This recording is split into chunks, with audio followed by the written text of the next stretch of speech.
Strange New Worlds continues to deliver again. We shouldn't be surprised, as the quality of episodes, with maybe a couple exceptions, has been consistently high and bursting with fruit flavor. Just not the kind Discovery was good at. To be fair, there's only 10 episodes a season these days. And today, we are talking about the third episode of Season 3, Shuttle to Kenfori, because they haven't mined all the horror movie tropes yet. And the fourth episode, A Space Adventure Hour, which manages to successfully mine nostalgia in a way even Lower Decks couldn't pull off. And we finally get some setup for the now inevitable Ortegas arc. Yay!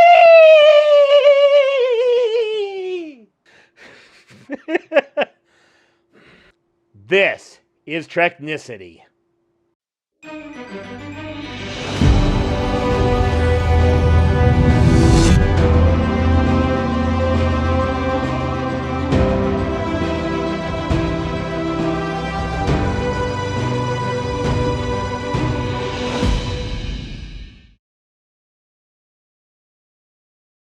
Welcome to Treknicity, a Star Trek podcast, where we do the deep dive on all things Star Trek. I'm your host, Patrick Murray, and alongside me, like she seems to have always been there, the ravishing Cat Drake. Hello! Oh, she sounds so excited. Anyway. Sorry. No, I am excited. Don't worry.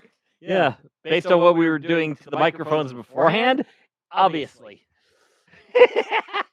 I like breaking people. It's fun. It makes me feel happy. That's really weird, Patrick. Yes, it's me. In this episode, we're talking about the Season 3 episodes, Shuttle to Kenfori and A Space Adventure Hour. And yeah, from here on out, there's going to be spoilers. And zombies. And a holodeck malfunctioning.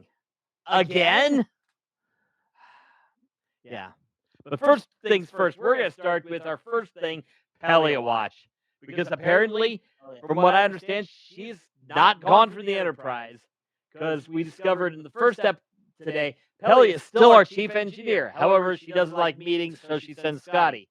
In the second up, she is on shore leave the first time, and then something about her logs being complete shite. And we have indications she may be appearing in a future episode. So we're going to keep the space open. When she shows up in mentions, and maybe in person, we'll talk about it in the episode if she's significant. If not, we'll just do Pelia Watch because, yeah. Sound good? Hell yeah. Although, for some reason, I don't think you don't like Pelia, do you? No. Pelia's awesome. She's the greatest thing that Her voice is the audio, well, not even the audio, but like the way she sounds is the voice equivalent of nails on a chalkboard. Well, it is Carol Kane. Yeah, but that's part of the charm. Too much of her would be painful, but a little always fun. So let's get into the plot here. So we start out with a Pike log about the departure of Captain Battelle for her brand new commission. However, her permanent departure appears more likely as she's passed out on the floor. We cut to sickbay where they're discussing the only way possible they could save her this time. Again. From that gored DNA. The MacGuffin this time is something called the Chimera Blossom, located on only one planet, Kenfori, which is in, of course, a forbidden zone as a result of the Klingon War. M'Benga and Spock have already figured out they can sneak down with a shuttle to get to the plant, get that plant.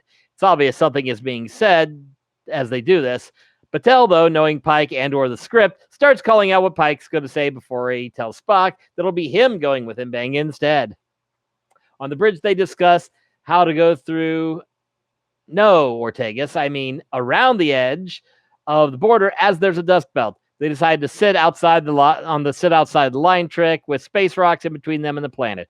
Ortegas gets to do some more flying the ship. Then they drop off the shuttle, and Pike and M'Benga reminisce before picking up a Klingon beacon that's basically a warning that means go back or die. Nope. And that was just to get to the credits. 6 minutes of this. And all that stuff happened before we even get to the credits, because youch. Yeah. So there's a couple things that I picked up here. Number one, Battelle. The question is, are they going to just kill her off with the Gorn Sum? Is she going to be, this going to be a recurring dying because Gorn, or are they just going to fridge her for Pike? I mean, there could be any number of solutions. I mean, hell, Mbenga keeps his kid alive in the transport buffer. Yeah. But yeah, I just hope this Omega thing doesn't, I just hope this Battelle thing doesn't become a permanent feature. Maybe it gets mentioned later on, but yeah, they got to solve this eventually. Yeah, we don't need a recurring subplot of, oh, Battelle's still got Gorn in her. Yeah. It's really, really bad. Of course, but Battelle still having Gorn in her kind of remembers me the porn version of Strange New Worlds. Anyway, yeah. On the plus side, the C plot is actually something for Ortegas that's not I fly the ship. Yay! And it's going to get good. But yeah, so this is going to be a lot here because this episode is really dense and moves and a lot of things. Thankfully, once we get the action going, we can skip fast through it. But yeah, this one's tiringly fast. So on the surface, Mbenga isn't picking up any life forms that aren't plants. They find the building that Chapel found from research that will probably have the plant in it. They find a Klingon skeleton from an animal that can't be on the planet as far as they can tell because there's no animals. Time for phasers. They get into the building and after the requisite jump scare, they find the flower, which Mbenga is very careful because something about them being dangerous or helpful in varying circumstances. You know, too much is poison. Yep. Pike finds a chewed leg while he's getting his Chimera Blossom. Meanwhile, on the ship, after picking up nothing in one sector, Ortegas has a hunch and tries a rescan after she's something with an EM anomaly, and we find a Klingon battle cruiser. Ortegas, of course, wants to go in guns blazing, but number one's going to stand by. We get a little bit of starship porn as the Klingon battle cruiser shows up. Oh, it was beautiful. Meanwhile, Pike and Mbenga hear some kind of scream or growl or something. Still nothing until the Klingons show up. But luckily, they haven't detected our heroes. Then they blow up the shuttle. So much for stealth. Youch. So, yeah, I was excited. The Klingon ship looks beautiful. It was. And you know what? I mean, it was pretty good to see like a good rendering of it, especially after that really bad rendering in the first episode of season 3. You mean the credits one that's still there? Because yeah, they didn't make the credits better. So no, they didn't. I thought they would. It was yeah. I think we're stuck with those credits for the season. Oh, well, that's gonna really suck. Well, that's what that skip button is for.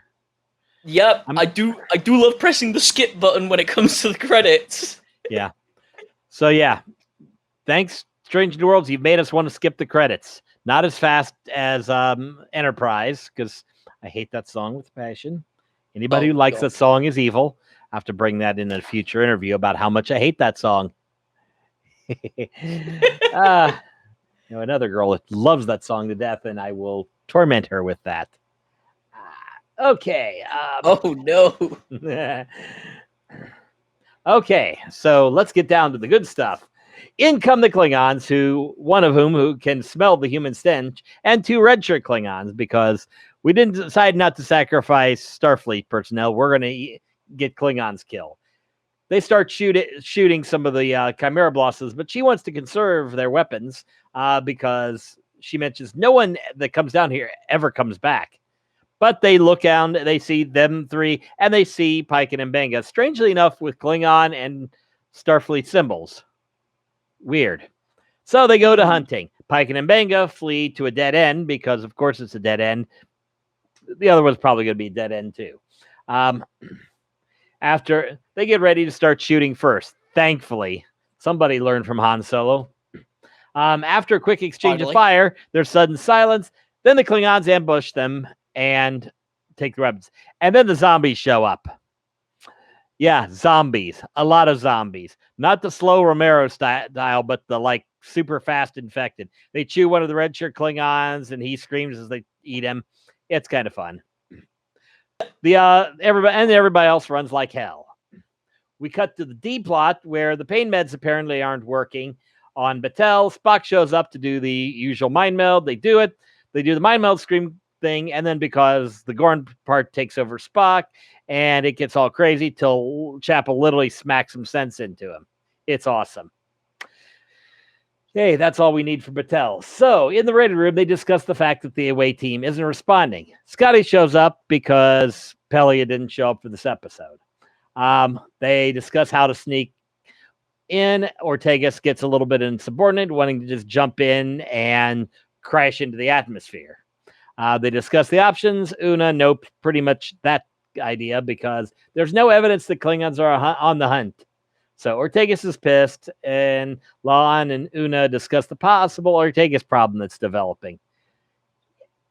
Pike and Mbenga discuss escape, and then the zombies. And Mbenga points out that they were people. Yes, they were. They're zombies. And it appears these are Moss powered. These are Moss powering the Chimera powered Moss that make the zombies. I don't think I wrote that line very well. Yeah, this is basically it's all got messy because of the Klingon attack. Pike here figures out what they got to do. Figures out the whole idea that what Meg is actually going to do is make Battelle part Gorn to save her from being dead. Pike's a little pissed about this, but before they can get too angry, before they can get too deep into it, the zombies show up because zombies. They hide in the shelving unit with the zombies scraping the door until they're rescued by the remaining Klingons. Naturally, the zombies keep coming. The other red shirt gets bit, and their leader blasts him dead. Then the three of them go up to the comms array on the roof. Oh, we just jumped without having much more fighting. And the Klingon shuttle shows up and wakes up the zombies. They fight off the zombies until there are too many, and then they get behind a force field. Pike, of course, wants to get out of there, so he asks for a weapon and gets stabbed in the leg. He walked into that one. We find out, you evil. Yes. We find out that, well, that was his line. We find out that the Klingon's name is Baitha, daughter of that ambassador Mbenga killed last season. So, yeah, zombies. This is a zombie ep. We had an Aliens ep. Yay! We had an Aliens ep first season. Rest in peace, Hammer. And now we're getting a zombie. Every episode is an alien episode. What are you on about? No, the movie Aliens specifically. Oh, yeah, chest bursters, stuff like that. Yeah. Yeah, okay, that makes sense. Yeah. Although, I will say, the way that these zombies work, creepy as hell. Seen it before. The Last of Us did the cordyceps. It's basically the same thing here. It's pretty much a mix of like The Last of Us and 28 Days Later. Yeah, because they wanted faster zombies because they have a TV budget. This isn't a zombie show, so they need the zombies to get there quickly. Otherwise, be like, oh no, they're zombies. We're gonna have to stand here and fight them off. Boom, boom. Yeah. I mean, let's put it this way. The Walking Dead kind of got tiring after, oh, there's zombies. Okay, they're dead. Let's keep moving. Oh, there's a whole bunch. Click, click, click. Let's walk away. Walk this way. We're going to lead the zombie. Yeah. It gets tiring after a while. It does. You know what else gets tiring? What? Seeing the Discovery designs for Klingons carrying over. Well, the shuttle that popped out, that one just, I hate that shuttle as much as possible because it's Discovery Season 1 design. I mean, obviously they kept a little bit of the Klingon style in the armoring on these Klingons, but they still look like proper Klingons, thankfully. Because I mean, Discovery Klingons, they just said, "Oh, there's zombies." Ah! Seriously, that's yeah. They go dead. Yeah. Okay, these Klingons died about that fast, but they were red shirts. Exactly. Yeah. Although Baitha thankfully is cool, and we'll get to her. So So let's get to the fun part. The Enterprise is trying to slowly, very slowly getting in on 1/7 impulse, trying to run silent. They slide carefully past the Klingons. Then Spock sees some build up on the hull and says, recommends to slow down further. Number one gives the order to 1/8 impulse, and Otegas does that, then speeds back up. The Klingons detect him. Mbenga on the planet patches up Pike after he got stabbed in the knee because he took a Klingon blade to the knee. Great. No more adventure days for him. Blythe explains that her house has been discommendated because her father was a traitor and all the, Federation bootlicker or whatever. And she was going to assassinate him to gain her honor back, but Mbenga got there first. So she wants to kill Mbenga to get her honor back. Meanwhile, Una's trying to buy some time. Una tries to buy time without getting in a fight as the Klingons are getting ready to come after him. Ortega snaps at her, gets a dressing down, and the Enterprise goes evasive. We confirm Mbenga did kill the ambassador because he's a stone cold mofo. I can't read my own writing because I cannot talk today. She throws down a blade for combat, and they fight. It's awesome because Mbenga knows how to fight. The Klingon knows how to fight. We have come so far since the original series days, or even TNG. Mbenga, of course, wins the fight, but doesn't kill her, humiliating her even further. But in the process, they do stab the force field control somewhere, and it starts getting flickery. So some zombies pour in, they get the shield up, and she curb stomps the zombie's head. It is glorious. It was. Yeah.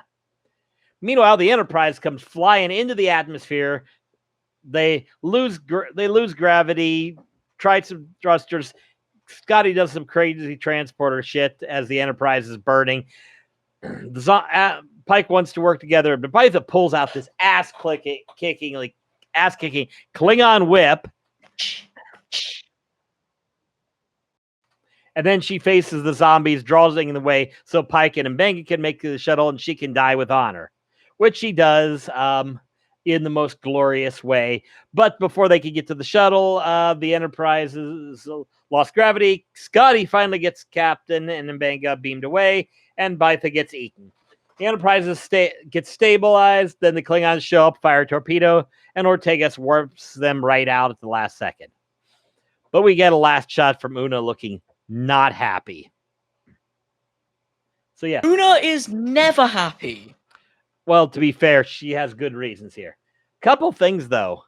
From what I understand, the planet itself, I gotta remember. Kenfori basically is a character from one of the Romero films.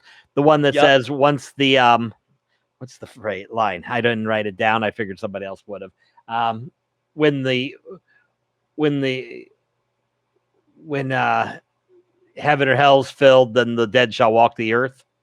And yes, of course, I do remember that character. He was pretty good. Yeah. And then, of course, Blythe shouts, "Choke on me," which is basically more or less cribbed from Romero. So, yeah, this is all kinds of Romero references. But then again, it's not like this is the first time, like this is going to be the last episode where they take something from another show and stick it in there for fun. So, yeah. So, yeah, theirs was heavy with Romero references. So, I mean, yeah, I'm gonna be pretty cool. Not pretty cool. Pretty honest. That whip was cool as hell. Yeah, that's why we had the whole sound effect. I know. I would sell my soul to have just a replica of that to put up on my. I will eat your soul. I have to make a replica real fast. I mean, technically speaking, I don't have a soul because my hair is turning. Okay, fair enough. Works for me. Okay, so after we get a log about Patel, we get Pike and Mbenga having a discussion about Mbenga being a stone cold killer. But since there was no mission and Mbenga obviously made up the story to save Pike, okay.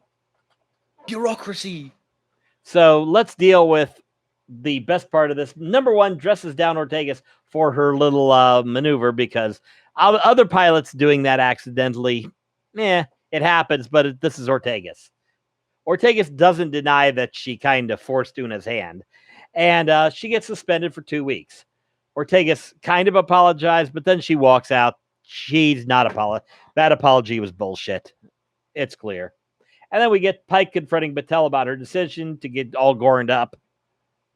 Kind of gorny. She calls out Pike for him being himself and clarifies this is not about him. And then they hug, and that's the end, obviously. But one thing I'm going to point out that kind of echoes the whole thing about women's health discussions today. That it does, especially considering, like, in some places you still need to have a male partner's consent to get your tubes tied. Yeah, that's America. Don't even get us started on abortion. Yeah, God, no, it's a whole crap show in terms of women's health nowadays because nobody wants to give them the right to self-autonomy. Nope. Yeah, I think here in Ohio, we had laws that were passed. There was an amendment to overturn that and restore abortion rights, and now the state in the state house, they're trying to overturn that. Yeah, that's just Ohio. It's a mess. I feel like I'm gonna have an aneurysm. Yeah. Yeah. So let's see here. What else do we have? Oh yeah, the Ortegas thing. I am finally glad we are getting our full. We get the Ortegas thing full throttle. So, trying to think what else we have on this.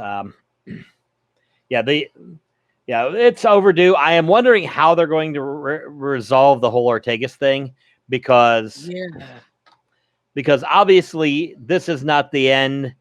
The next episode, we just get a mention of it because it's not about her.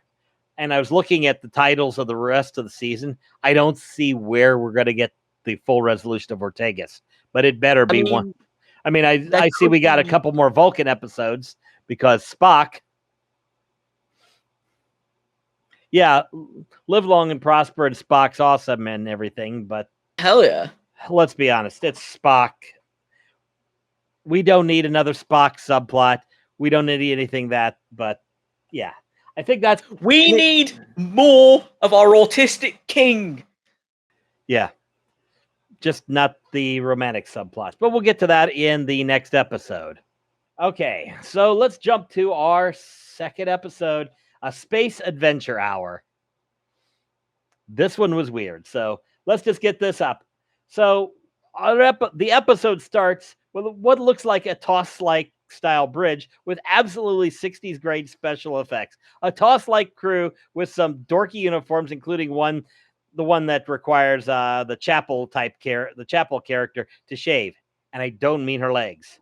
And Paul Wesley doing his best Shatner impression. Doesn't really matter about the plot. I'm just going to skip that, except it's obviously a parody of what an original series ep would be.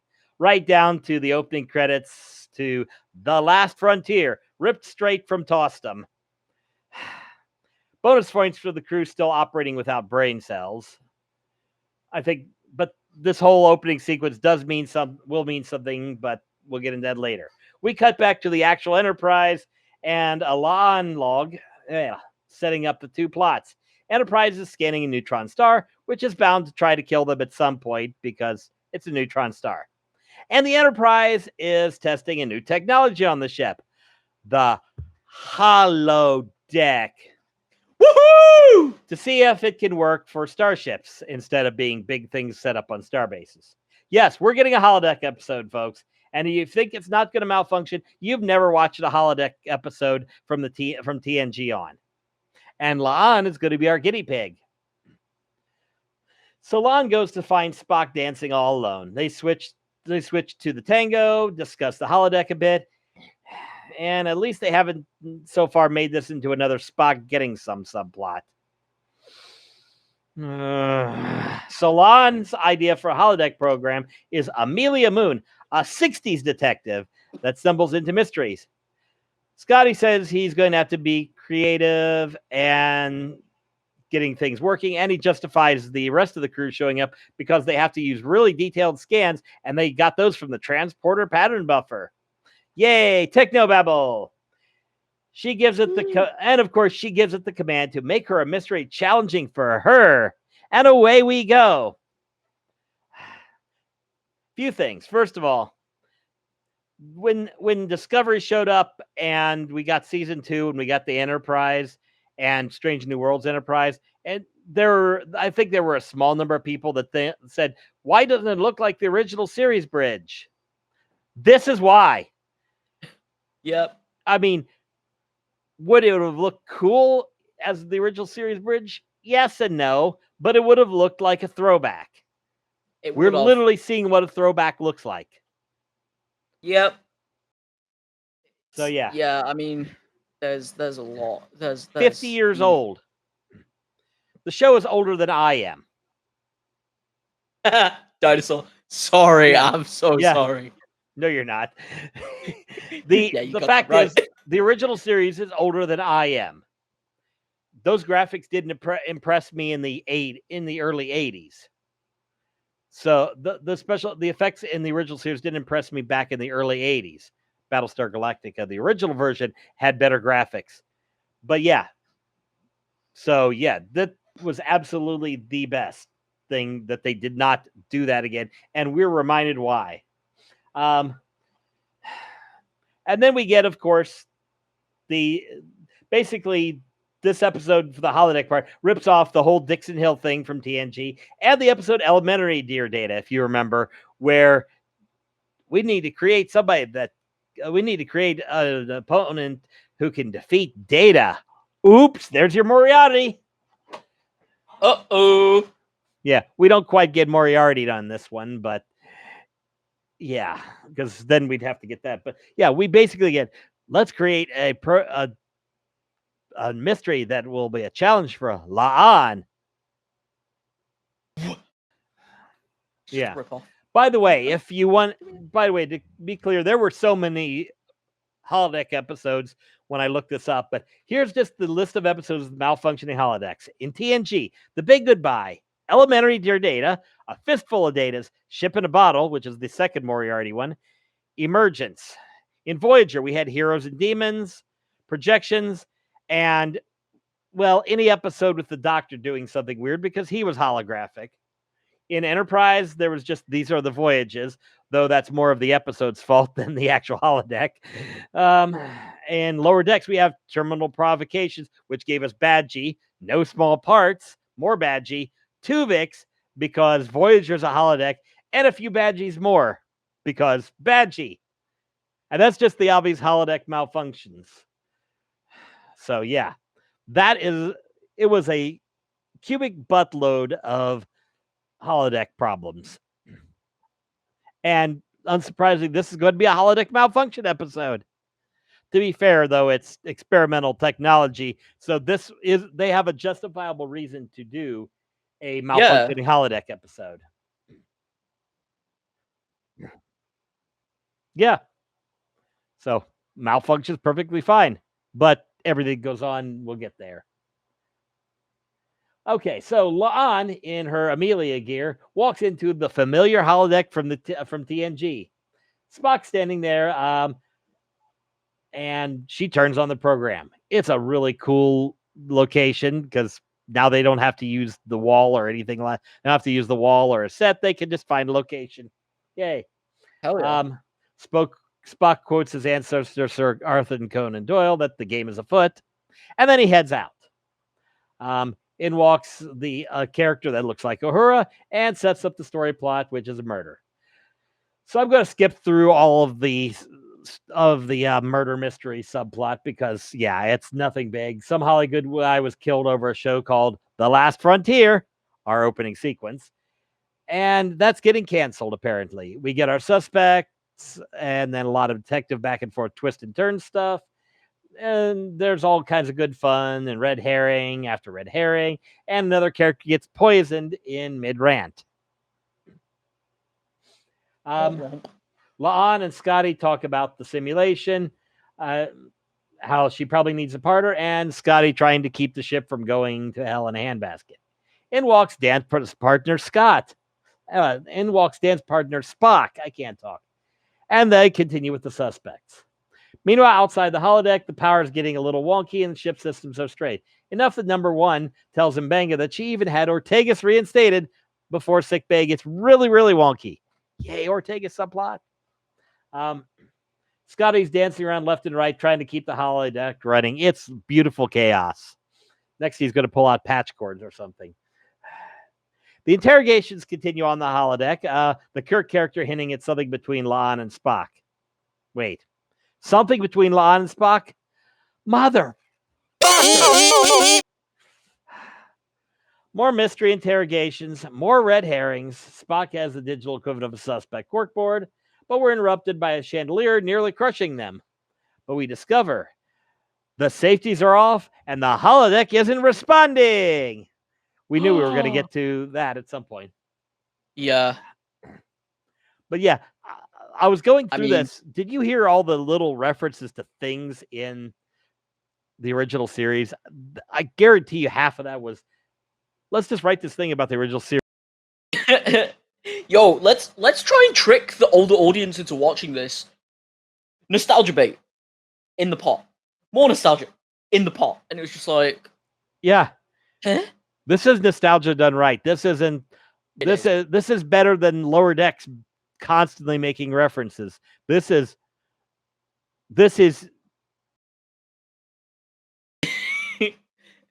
as the younger generations would say, this is peak. Yeah. Okay. Obviously, Scotty bouncing around. We're getting Scotty doing crazy Scotty stuff. And obviously we mentioned the malfunctioning holodeck plot, but they've really given us a fun twist here. So, anything else before we continue?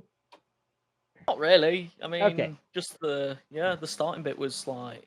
So Scotty pops up to the bridge and does the hypothetically game to try to get Uhura to help due to the fact that he can't talk with La'an and Spock in the holodeck, and he can't shut it down. They figure out that the only way out is through, as in La'an needs to solve this to end the program. I'm trying to remember which episodes they did that into. I swear, I don't think there's a new idea. It's just repackaged, but new. And it's kind of like when JJ took on the first Star Wars film. He kind of repackaged everything, but it was new and fresh, and it wasn't terrible yet. Yeah, no big on that. Let's see here. I lost track of where I was. Luckily, in the holodeck, La'an comes to the conclusion she has to solve her way out of this too. They're interrupted by an argument among the suspects, which includes shitting on Shatner's delivery and the improbability of a woman as first officer. And then another dead body. The Uhura character discusses the Trek fandom, more or less, while talking about the fictional show. Then they find a clue so that we can get back to the actual plot. On the bridge, the neutron star decides to get a little agitated and starts spitting some gamma ray bursts. They move to go evasive, but there's a power drain. And the engines are down. And the shields are down. Pike hits the red alert as Scotty starts making excuses, then breaks out the patch cables to give the bridge some seconds of power. And Ortegas does her usual thing, and they nope right out of the gamma ray bursts. Pike then wants to talk to La'an. Scotty makes some excuses. So it's the slightly Mary Sue at this point, Uhura, go to the rescue, suggesting Scotty talk to them by pretending to be part of the program. We get another scene on the set of The Last Frontier on the film that La'an and Spock are watching. Scotty somehow sticks himself in there to tell them how boned the ship is. La'an's obviously upset by this, but Spock is very, very detached. More plot, but this time Spock gets shot. La'an gets all huggy and then figures out this is not the real Spock, but it's a hollow Spock. and the computer decided to trick her with someone who would trust the enterprise, with someone who she would actually trust, and he was the murderer all along. End program. I think I think I just started referencing the Trek stuff immediately in the middle of this because it was they were ripping on that. Although I did like the like that little monologue that the Uhura clone did about how the Last Frontier could change things. It was if they had more than one season. Exactly. It was practically a self-commentary on the entirety of Star Trek. Yeah. But like they were chill about it. It was great. Yeah. Because it fit the plot, but it was also anybody who knows the 50-year history of Star Trek knows what they were talking about. Definitely. Yeah. I mean, bloody hell. I knew Star Trek was going on for long, but like I don't think I can fully grasp it in my mind that it's like 50 years old. Older than me. It's over 50 years old. 1967, 66. I forget which year. Lars will chime in. 66. Damn. Okay. That's... So yeah.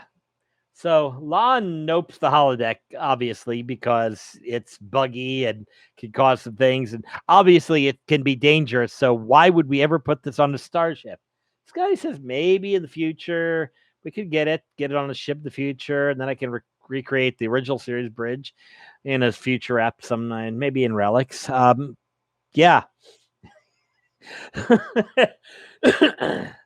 So Scotty's first canonical season on a Star Trek show and his last appearance in canon both involve a holodeck. Yeah. Because obviously, I think Scotty might be cursed with holodecks. Yeah. Because obviously Relics happens after Kirk is dead and they finish Generations. Because Scotty's finally going off to retire. Except now he wasn't because, So number one calls out Scotty for not asking for help. Scotty points out the last time he asked for help, they didn't check on the sensor anomalies he saw, and then the Gorn showed up and killed his ship. But Una calls him and says, no, that's not how we do it. We still ask for help here. Aww. Then we get to La'an and Spock dancing. She points out that she figured out the holospock because he was too cold. And she really knows the real Spock, how he moves, how he feels.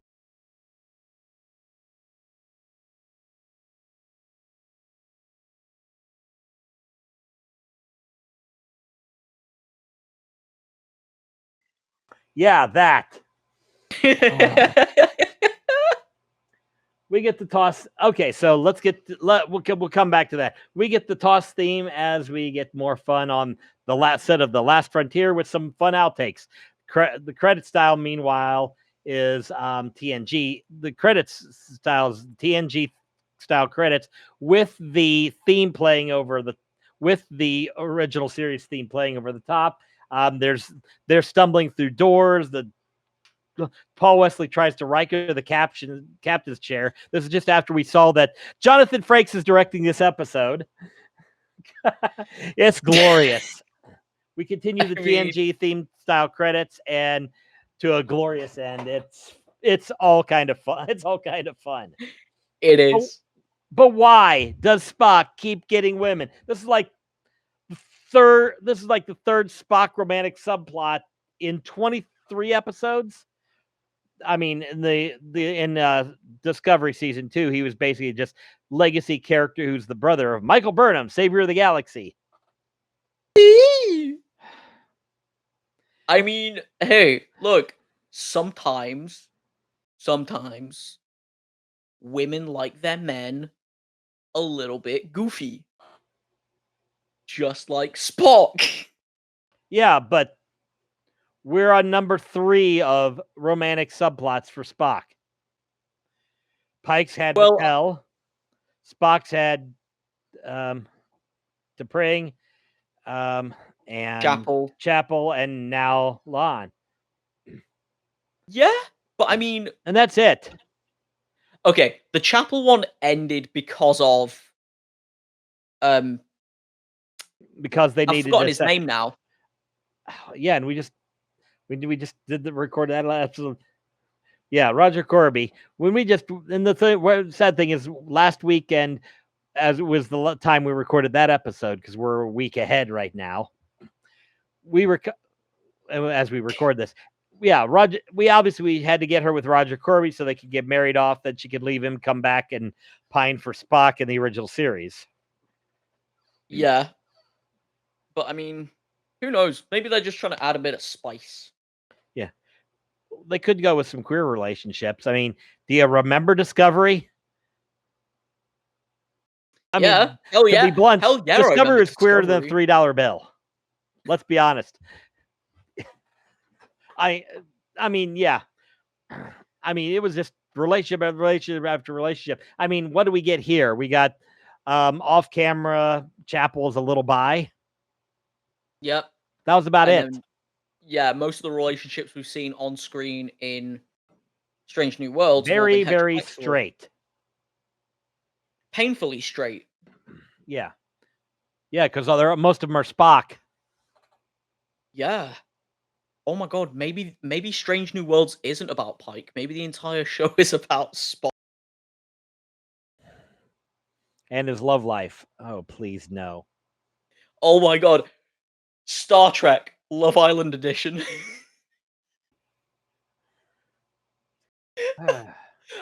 I'm so sorry. Yeah, I hate you now. Okay, Lars, we're gonna need a new host. We're gonna need a new co-host. Cat's out twice, maybe 3 times. I don't even watch Love Island. I didn't even know it existed. Maybe I don't know. I just tune out everything like that. Yeah, it's a shockingly bad British reality. Yeah, they're all shockingly bad reality dating shows.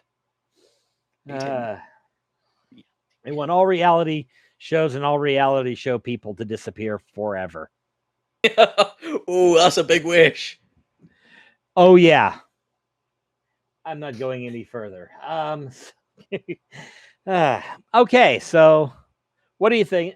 So quick back. Which of these episodes do you have a preference on these episodes? Which episode is better? I definitely because I'm a very big fan of horror and zombie films and stuff like that. I very much preferred Shuttle to Kenfori. Yeah, I think I would probably say yeah, I would say Kenfori is probably my favorite too, because it's a more concise episode and it's not relying on recycling. It's not relying as much on recycling things as the second episode, though I enjoyed the hell out of watching what is it, Space Adventure Hour, because it was this was more meta references than even this was Rick and more Morty. No, I can't remember. This is more meta references than Rick and Morty mixed with Lower Decks in a blender by J.J. Abrams. Now that would be something to burn in fire.